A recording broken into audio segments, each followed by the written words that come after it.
Alright, while things are gonna go similar to the movie, where we're assaulting the Deplanetizer, again with another movie clip, let's just say that the fight will be slightly different, in execution at least.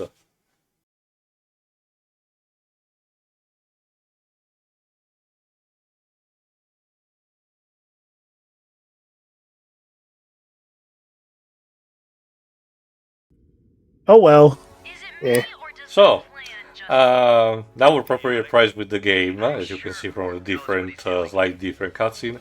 Now, you control Ratchet properly here, and rather than just having simple dogfight with small Blargian ships, they decide to have a bit of a rematch, which is similar, a match against Sylvester Stallone's character, Victor, as you're about to see, which is actually similar to how the fight against Quark went in the original game. If you remember, you needed to tally his ship, stay behind him and keep shooting. So they're actually incorporating it with this. If you recall, in the movie, Victor just decides to teleport automatically on top of the Starship Phoenix, while in here they actually give you another boss fight against him. Is this like Star Fox on rails? Oh, I'm Wasn't Star Fox already on rails? Now, that's what I mean. Are we taking the Star Fox approach where it's on rails? Not really. It depends on what variant of rails you're talking about. I'd say Kingdom Hearts was closer to what Star Fox does. This has more of a dynamic thing, and we're not necessarily on rails. So it's not more like in a field. Because there seems more like a little bit like the Lilac Wars one, European. Anyway, that includes also the tractor beam. Again, they really just found a way to, reincorporate what essentially was the boss fight against Quark in some fashion. So, again, I have to applaud Insomniac for trying to give more meat to the bone of the movie. I do dig that they changed the ship's main color from green to red to better reflect Victor as well, while still keeping the overall idea of the shape of the ship that Quark drove in the original game. And it also gave Ratchet something to do, while in the movie was just bumbling around for a bit before saying, "I'm going in." Again, I do think, had this been, just more a proper remake rather than a reimagining, this could have been the quintessential example of what a remake ought to do. Yes, replicate and give us overall the same story beats and outcome, but change up stuff in the content and whatnot. So what happens is that... Speaking of which, just like in the original... Well, actually, despite the ship being blown up, that's when Victor decides to board the Starship Phoenix. Was my best death ship. You'll pay for this, lumbacks. I do love how... Is that supposed to be Stallone's character? Yes, but it's played by someone else, as we established. And now we get the... I love like him. And now we get another clip from the movie, the one where Ratchet is like Leroy Jenkins. Like I said, I love how some actors do try to replicate the movie voices, whereas others either don't give a crap or were directed to not give a crap, essentially, and sounding like the movie variants, which, again, given what movie it's based off of, I'd say that's the least of this game's issues.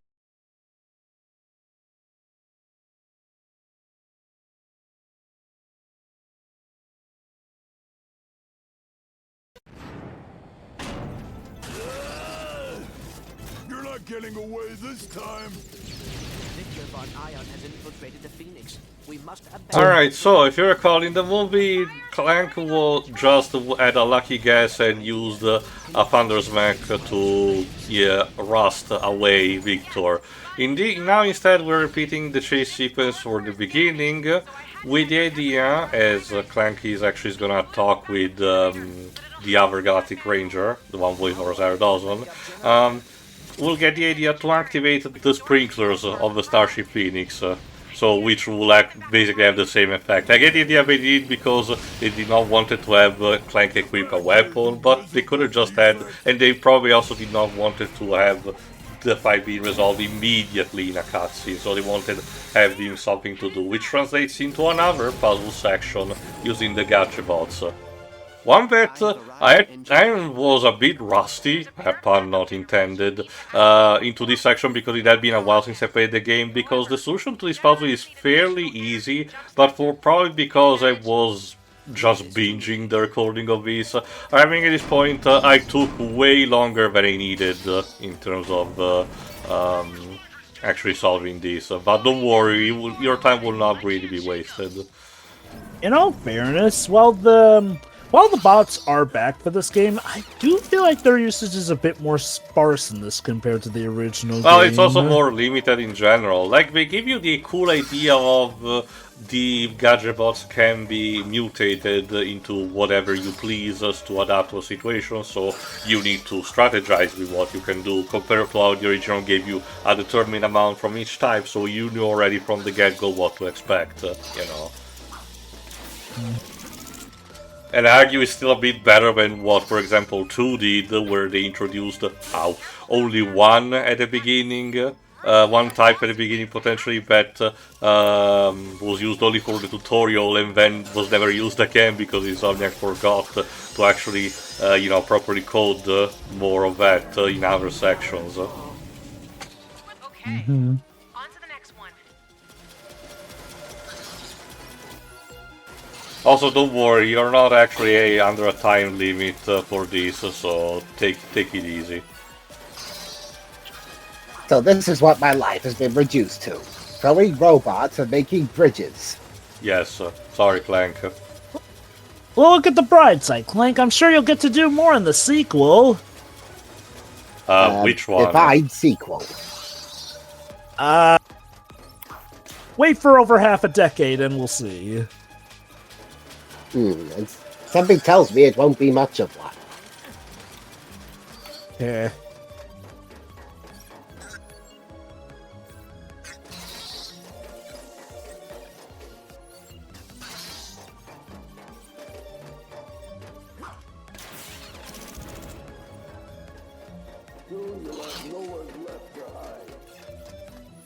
The fires are spreading out of control.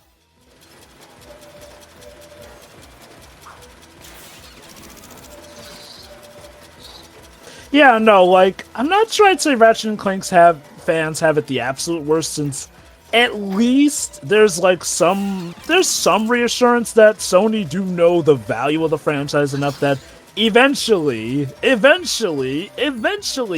a sequel will come and continue the I'll plot. believe it when I see But- it. Yeah. To finish that off, though, I will say that they still have it pretty tough. Like, again, so far, we are led to believe that, yes, Ratchet and Clank will stick around, as Sony have acknowledged that it's a success, and Ratchet and Clank, even throughout all the years, has been, like, one of those cartoony platformers that thankfully Sony didn't kill, essentially.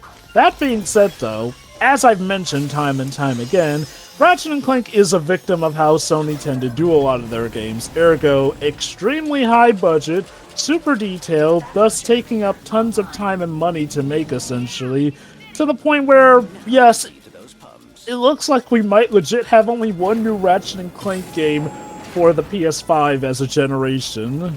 Goodness gracious. Hey, Victor.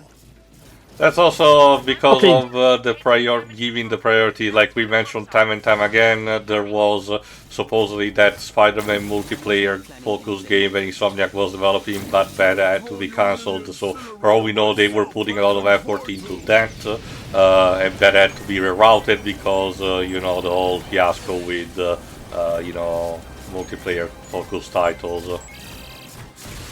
I'm also aware that Spider-Man 2, while it sold well, apparently didn't do as well as Sony Mostly had because hoped. it costed that much to make, you know. Yes! Like, again, I mean, I get it. It is cool that all that time and money makes a game that detailed. But does I don't know, it if need the to be trade-off that is... detailed is what I ask. If by detailed you mean that every character's face views into the uncanny valley, you know, 2 frames out of 5, minimally, you know, I would rather not take that, thank you. Start the pump. Well, that's the thing. Apparently, dev companies think that, oh, if something looks super realistic, that's amazing graphics, which, again, we gotta have that chat again. Just because The, something the looks damage realistic control doesn't room is- automatically mean it's great. The damage control room is this where they have to go every time they finish a mission because of Captain Quark? Ha.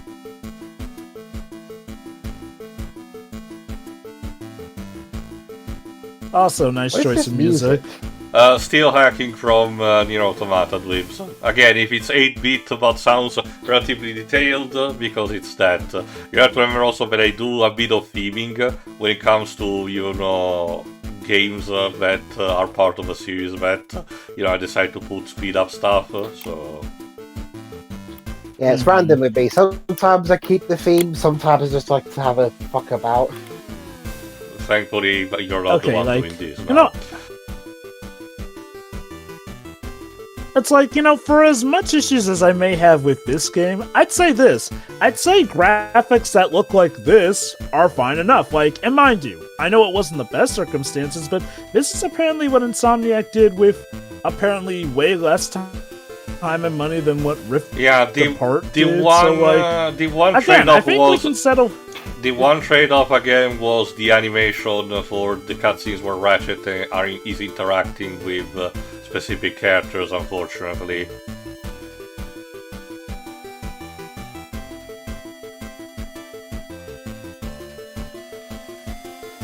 My point overall is just, again, this game I'd say looks good, even by the standards of today. Not like a cartoony platformer does not need to look realistic or super detailed and whatnot. Which is why I feel that, hey, surprise, surprise, games that don't go for the uber-realistic art style can actually be a lot cheaper, and thus succeed as a result. Or even games that don't go for the super-duper highest graphics and whatnot can work out. I'm not saying that, people should slump and settle for mediocrity, but stuff like this is not mediocrity, and I wish some companies realized that, because it seems like the biggest culprit of game budgets ballooning these days are, well, graphics, or to essentially. put it more bluntly, between Astrobot, something like Astrobot and Saros, I argue, the one that people are gonna remember is not the one that looks more photorealistic. That too, like, 10 hey, years from remember now. the Order? Remember the Order 86 cutscenes. 86, yeah, basically. It's like, hey, that looked very high-def and realistic. Does anyone remember or talk about it outside of, say, a content creator who's making a review riffing on it? Not even that. Usually not. Technically speaking, Knack has more of an edge than the Order 1886 on that front. True, That's yeah, sad. like, I mean... Fire suppression system activated. Surprise! Although Victor dies more like a bitch in here, at least in the movie he tried to kill Clank in a one last resort. But at least, Yeah, at the very also- least, this game remembers to have Clank make the laughter at the end. Ratchet, Victor I will say, in this version, it didn't even look like he was rusting so much as he just fell over. Maybe that was due to the copy that. fire, changing the shading of the lighting, but Possibly in the movie it was much short-circuiting. more apparent he was rusting. Here, Oh, look Yeah. at that! The Again, Agents of it's Doom not the are worst. back. Cool. lovely. Again, it's not the worst detail hampered from the movie, and I get limitations here and there. It's just, I don't know, maybe that cutscene could have been rendered a bit better. Who knows? It's like I said, I do think this game looks good. Arguably, there is still room for improvement. So yeah, with this, your arsenal is almost complete. Of course, we're gonna get the Rhino before the end of the game, don't worry. You mean we'll actually get to see the Rhino fire instead of seeing it get beaten out by the Omni Wrench? Yes, I know, shocker, the big things happening. Imagine. The Agents of Doom work pretty much like in the original, but I argue they're not really as powerful, a bit slower on the uptake, but if you bother to level them up towards the end of the game, they might be more useful, I suppose. As we'll meet them up with the Glove of Doom. Well, yeah, that's the weapon that fires them.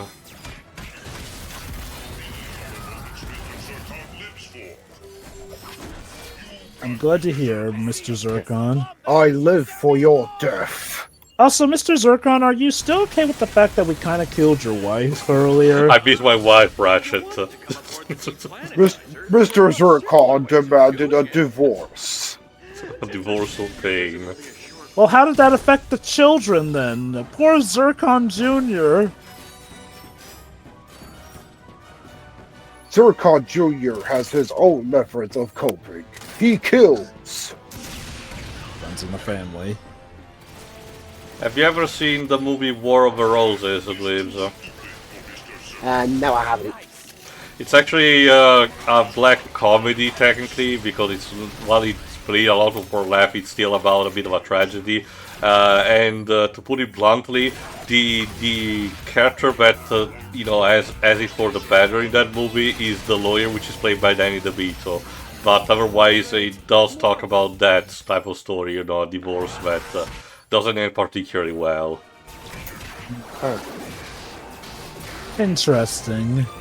And yeah, at max level, Mr. Zircon gets accompanied by Zircon Jr. Notably, again, Miss Zircon is not in an upgrade for this. I don't wonder the thought process for the Insomniac had, outside of the fact that you fight Miss Zircon in a boss fight. Oh, hi, Ace Hardlight. But was that they not wanted to have Ratchet super powerful by the end of the game. While still powerful enough, not as much. It's a bit of a thought process that gets a bit overlooked, you know, out of games. But I can understand behind. Like, for example, back when we did, for example, the Middle-earth Shadow War and Shadow of Mordor video game, the devs clearly mentioned about the way they made the Talion's power scale in relation, because they wanted to reflect the grade of the power fantasy they were going for and how in relation to the story events Talion would be. So I get the idea they someone might have wanted to do something similar here, where since it's the start, a new fresh start for Ratchet, they give him, you know, a bit of everything and decent enough arsenal, but not to make it excessively powerful like it might have been in A Crack in Time, for example, which I can understand.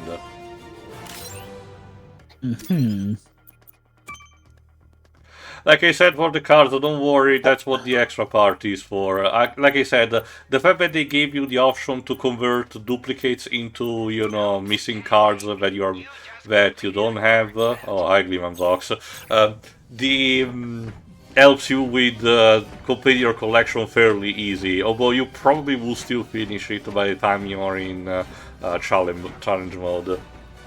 The interesting thing is they did actually bother to make new renders for some of these characters, which is weird. Like, no, they're using the standard ones that were either in the manuals or on the official Insomniac website. One of those were newer renders. Granted, I wasn't really checking out the magazines at that time, so fair enough. But though, then that kind of does call into question, though. Okay, assuming we got that far in the remake, would they have just reused their old designs, or was this just a little bit of an Easter egg? These are just Easter eggs. Again, the cards represent things, characters, objects, and locations from the entirety of the franchise before these reimagining. They're literally there just to be collectible. It does still feel like a bit of a weird and confusing thing to do. Again, this is more so on the nitpick side, since these are technically collectibles, so some people might not even notice, but I can imagine some fans being confused by what the heck is going on. Not really, because each card also details the actual origin of the thing that is on the card in question. It's a bit similar to how in the Batman games, for example, you do get or even like Kingdom Hearts, for example, you do get the point of origin of character in question in the glossary. Oh, okay, so they mentioned, like, the games and whatnot. Yes, we end the year of the release. So, again, don't worry, you'll be able to see that in the extra part. Maybe there's a trespasser terminal around here. Yes, thank you, Ratchet. Don't worry, I'll look that up. Thankfully, we're not reaching God of War Ragnarok level of, maybe I should go there, in terms of, you know, telling you immediately what the solution is, but, you know...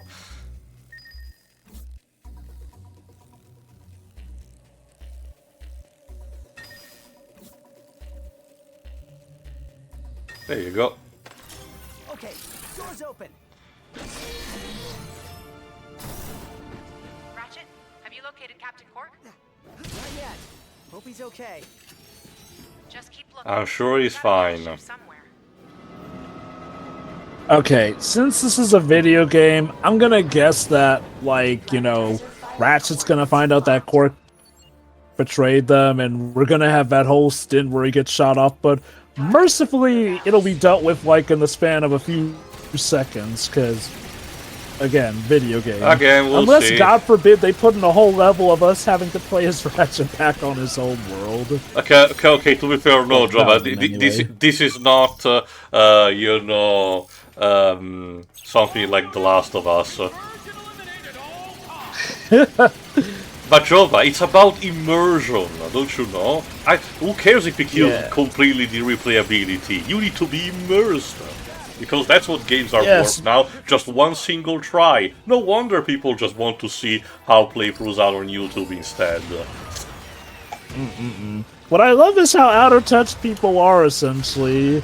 I mean, okay, it was one thing back in the Wii era, and I do still think Sakurai really overreacted to the whole playthroughs on YouTube thing by more or less nixing the story in Smash games, but man, with certain games nowadays, it really is just better to watch them on YouTube. Hell, that's not even getting into how people will preview a game via YouTube in order to really get if they really want into that, since, well, you know... Well, that's a different story. I'm talking about, you know, if the pace of the game is excruciating slow, you know, to actually boot. Some games try to actually, you know, make it an art in order to perform that, in order to still feel compelling. I replayed recently the Batman Arkham game, and I argue, while especially Arkham Knight are filled to the brim with moments about slow walking, you know, characters having to stop to talk about, you know, while looking around. I argue there's a way the cutscenes are made that actually makes it compelling, while other stuff like the Norse Saga or God of War doesn't as much, at least in my opinion. Like, maybe the intent is there, but Sony really needs to hire someone to give better execution to the thing. I think the difference is that with the Arkham series, it always feels natural because that's kind of how it was from the get-go. Whereas with God of War, again, there's definitely growing pains with it transitioning from what it was like in the PS2 era to what it is with, you know, the later high-definition games or the... God, okay. Oh, check that out. Because I bounced the enemy bear, it glitched and was stuck on that platform. Oops. And now it's there forever for the rest of his life. Well, that's the problem, because if it doesn't spawn, you know, enough, it will not trigger the next event, like a door to open or something. But don't worry, I will resolve things properly soon enough. Oops. Also, I don't know if it's intentional, but I do like how those green dome-headed enemies kind of physically resemble the body that Nefarious will later get when he's a robot. Possibly very actually intentional. cute. Again, I like that the game, while possibly not as much as it could be, the game still tries to give a bit extra personality to the Blargs on the combat side, rather than just what the movie did in terms of making them kinda like the minions in Despicable Me. Like, although they were a bit better, I argue on that front. Ugh. Yeah. Like, you know, again, I'll say this. I've had a much more positive time with this game than I thought I was going to from what I remembered of it. And mind you, some of it does involve knowing the context behind this and knowing that it really was Insomniac working with a less than ideal situation, essentially. But again, having compared this to a lot of the other series, yeah, there are even some original Ratchet & Clank timeline games that I would take this one over, for better or for worse, essentially. Okay, can you please stop, Mind you know, having what? an epilepsy attack and just die? Thank you. Please, stir. Come out of the space between spaces. Oh. You need to accept your death. There you go. There you go. Very See, considerate, are you? See, and as soon as you accepted your death, you became a firework, like the great philosopher Katy Perry would say. How are you doing in there? Yeah, as you die, you get to Speaking of dying. Not like Ratchet, that. how you doing in there? Ratchet, not for nothing, but couldn't you have waited 2 seconds? Clank, I keep finding people that are glitching Anyway. over the platforms. How could this be? Perhaps, that is the effect of Chairman Drek. You got me there. Clearly.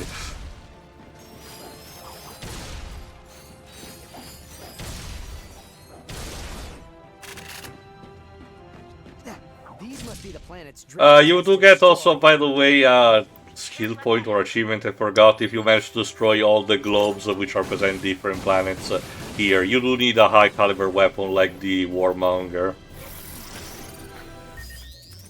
Anyway, one more hacking for the road.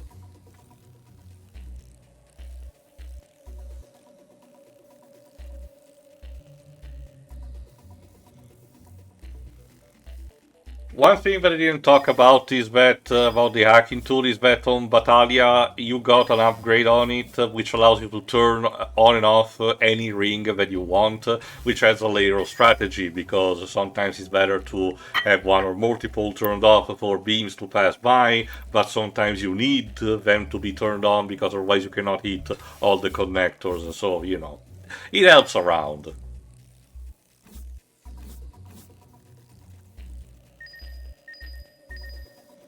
Has anyone ever... Oh, wait. Well, okay, I know this never made it to PC, but has anyone ever tried to, you know, do mods for this game to improve it? No, it's not possible. Again, only on consoles and PS4 emulation is still in a very rough state. It's weird, because there was a time when PS4 emulation was actually ahead of PS3 emulation, but it seems that PS3 emulation is overtaken It's also it by this it's also point. about cracking better the codes, you know, and everything. It takes time. I do wonder if someone were to eventually mod this game when the time comes, if maybe they'd be able to, I don't know, iron this out into maybe not the game that it could have been, but something that irons out the kinks. Okay, Jova, again, it's one thing to, in terms of modding a game like this, what you're asking is something like a Pokemon ROM hack, which I don't know if how feasible it would be for a game like this. The Sonic 06 project! I know that's PS3, but that's kind of what's his name is trying to do with Sonic 06. Yeah, and it's taking a lot of Whatever time it is. remaking the game from the ground up using a complete different engine. It's not really the same thing.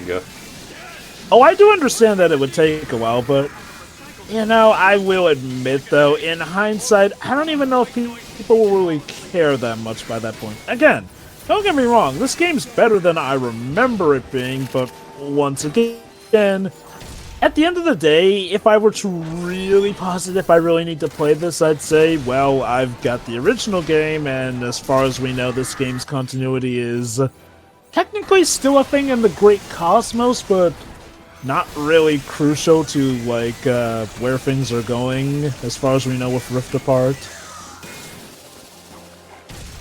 Unless Oh, well. unless they do something like, oh, in the next game, Ratchet, the OG Ratchet dies, and this one actually has to take his place. Why would... Okay.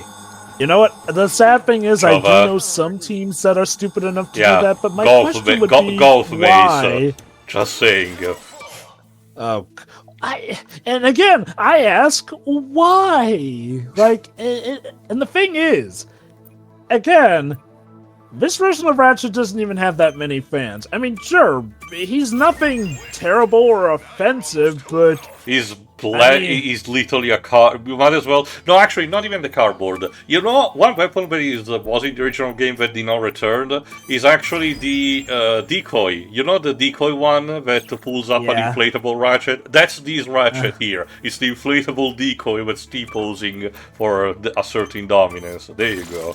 And it's not even a case of sanitizing him, even. Like, you will be replacing a Ratchet who has had years of development with, essentially, as far as we know, a novice. Unless you said, oh, this Ratchet has actually gone through his own versions of adventures, in which case, great, artificially building up his character. And if he turns out to just be more or less the same, essentially, what was the point of replacing the original?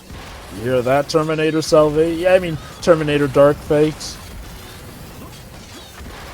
But, I mean, yeah, no, that would be crazy. It's kind of the thing that arguably sunk the I Hate Fairy Tale Land comic series, wherein the main character had pretty much grown up, but then eventually gets killed by a younger version of her, which more or less resets her back to that point, and, well, yeah, that's where a lot of people jumped off of the story because that was flipping stupid. Awaiting orders from Chairman.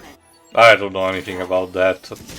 Like, the closest I can tell you would be instead how the Rankin Bass, movies, despite having the story of Rudolph the Red-Nosed Reindeer having it grow up, because of marketability, just had the character being in his childhood state in every single following movie.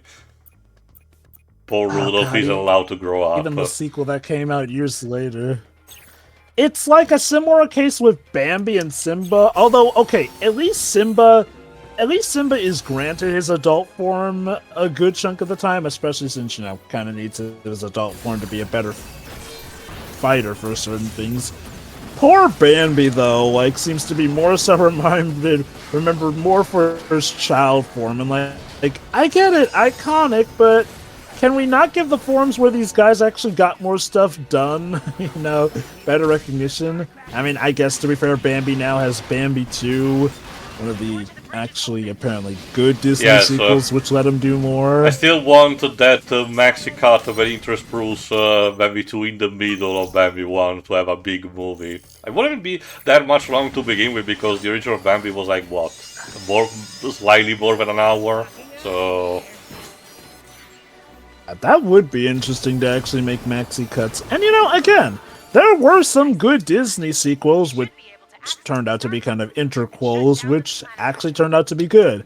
I have not yet seen Tarzan 2, but I've heard that's apparently a goodie. Waste of George Carlin as a VA. Anyway, here's the cutscene where Ratchet gets ambushed by Chairman Drek on foot. Seriously, if there's anything that can tell you anything about Ratchet's quality as a character, is that in this version, he gets ambushed like a moron by Chairman Drek. It's that usual thing a lot of Origin stuff does, and where, oh, look, this character that you know is awesome isn't quite that awesome just yet.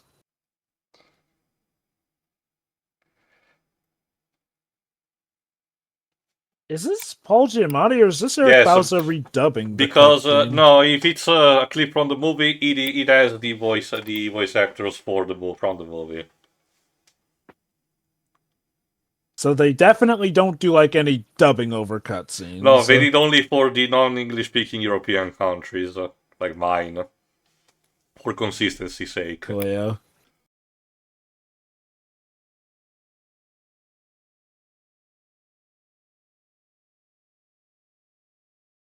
And yeah, again, because we visited the valley, so now this actually is more poignant. And yes, to keep it true, you cannot revisit Novalis after this. Thankfully, the game did not have any major collectibles being there, so you're not missing out anything.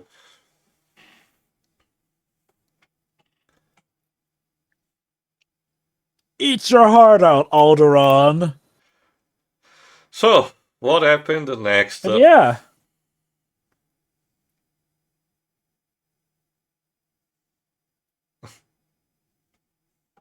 Yeah. Thank you. The Novalians were able to evacuate in time, but billions lost their home. That's convenient. You helped Drek destroy a planet because you were jealous of Ratchet? Oh, that's cold, even for me. Not my coolest moment, okay? Yeah, no shit. I thought I was doing the best thing for the galaxy. No, you weren't. I'm actually surprised Quark kept that moment in the story.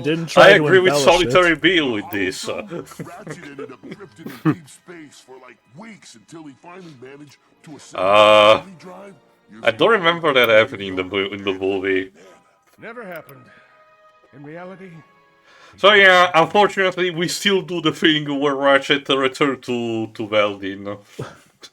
Although this is kind of This is kind of arguably worse, since this implies he really just up and left, essentially. So they say, oh, no. It wasn't like the movie where he was left drifting, which I guess, to be Thankfully, fair... we're spared from the pep talk that John Goodman's character had, meaning making him even more pointless in this version of the story. And we immediately go to to Clank trying instead to talk to Ratchet, meaning that, yes, we are basically fast-forwarding the entire, shameful return to home arc.